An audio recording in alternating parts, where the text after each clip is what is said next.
It's time to relax, grab a drink, pull up a chair by the hearth, and have a seat in the Scald Circle to listen to the tale of the Devil and the Farmer from England, as told by Casimir.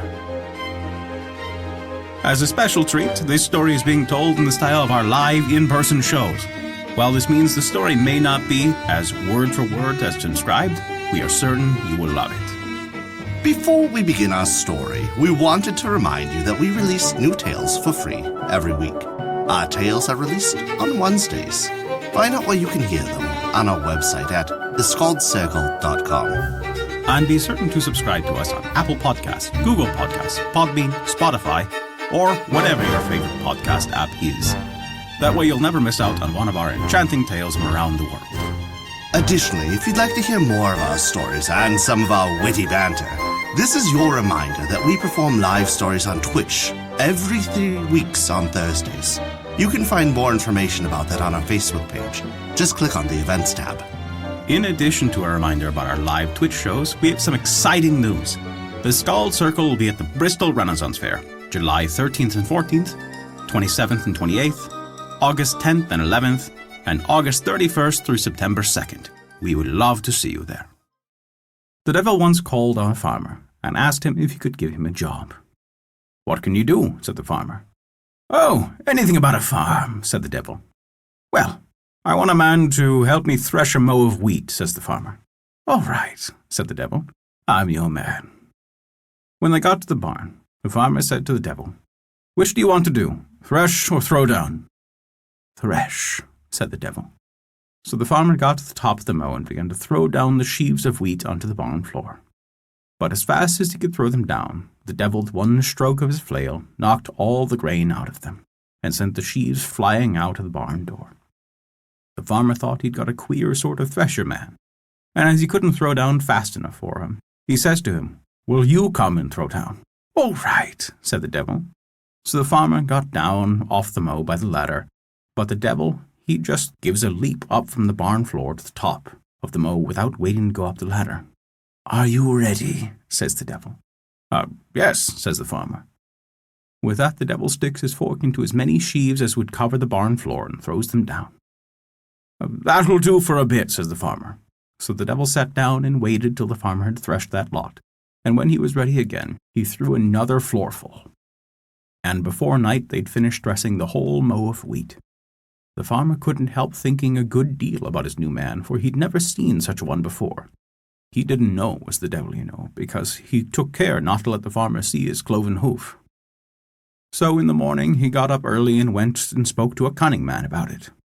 The cunning man said it must be the devil that had come to him, and as he had asked him in, he couldn't get rid of him unless he could give him a job he couldn't do. Soon after, the farmer got home again. His new man wanted to know what he would do for that day, and the farmer thought he'd give him a teaser, so he says to him, "Go into the barn, look and count the number of grains that are in that pile of wheat that we threshed yesterday." "All right," said old Nick, and off he went. In a few minutes he comes back and says, "Master, there are so many, naming ever so many thousands or millions and odd, I don't know how many." Are you sure you counted them all?" said the farmer. "Every grain," says Satan. Then the farmer ordered him to go and fill a hogshead barrel full of water with a sieve. So off he shoots again, and soon comes back and tells the farmer he'd done it. And sure enough he had. And every job the farmer sent him to do was the same. The poor farmer didn't know what to make of it. For though he was getting his work done up and so quickly, he didn't like the new man's company. However, the farmer thought he'd have another try to trick him, and told the devil he wanted him to go with him mowing the next morning. "All right," says the old one, "I'll be there, master." But as soon as it was night, the farmer went to the field, and in the part the devil was to mow, he drove a lot of harrow tines into the ground amongst the grass. In the morning they got to the field in smart time and began to mow. The farmer, he took his side and told the devil to begin on the other, where he'd struck in the harrow tines, Well, at it went the devil. Who but he, and soon got in among the stuck-up harrow tines, but they made no odds. His scythe went through them all, and the only notice he took on them was to say to the farmer every time he'd cut one of them, "A burdock, master," and kept on just the same. The poor farmer, he got so frightened at last, he threw down his scythe and left the devil to finish the field. As luck would have it, soon after he got home, a traveller woman called at the farmhouse, and seeing the farmer was in trouble, asked him what was the matter. So he up and told her all about it. "Ah, master," she says to him, when he had told her about it all, "you have got the devil in your house for sure, and you can only get rid of him by giving him something he can't manage." "Well, woman," said the farmer, "what's the use of telling me that? I tried everything I can think of, but damned if I can't find any job he can't do." "I'll tell you what to do," says the traveller woman. "When he comes home, you get the missus to give him one of her curly hairs, and then send him to the blacksmith shop to straighten it on the blacksmith's anvil. He'll find he can't do that, and he'll get so wild over it that he'll never come back to you again." The farmer was very thankful to the traveller woman and said he'd try her plan. So by and by in comes the old fellow and says, "I have finished mowing, master. What else have you got for me to do?" "Well, I can't think of another job just now," says the farmer, "but I think the missus got a little job for you." So he called the missus, and she gave the devil curly hair lapped up in a bit of paper, and told him to go to the blacksmith shop and hammer that hair straight, and when it was straight to bring it back to her. "All right, missus," says the devil, and off he shot. When he got to the blacksmith shop, he hammered and hammered at that hair on the anvil, but the more he hammered, the crookeder the hair got.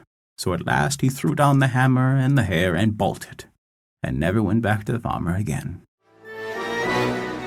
And that is the tale of the devil and the farmer from England. Thank you for listening to our story. Before we talk about anything else, we need to address a saddening fact. Every year, more and more of these stories vanish from collections, forever to be lost to time. Our mission at the Skald Circle is to keep these stories alive for generations to come. If you want to help support our mission, we recommend taking a look at our Patreon page as noted in the description below. For even $1 a month, you can help us keep these stories alive, while also earning great rewards. Also, remember to subscribe to us on your podcast app, and leave us a 5-star rating if you enjoyed the story. It really helps us. A special thank you to all our Patreon supporters for your support this month. Without your contribution, we wouldn't be able to continue these stories, and we truly appreciate it. Visit theskaldscircle.com or our Facebook page to stay up to date with all our current events, news, and much more. Not only that, but you can also visit our story archive of every tale we have told. It's sorted by origin and region for the convenience of your listening pleasure.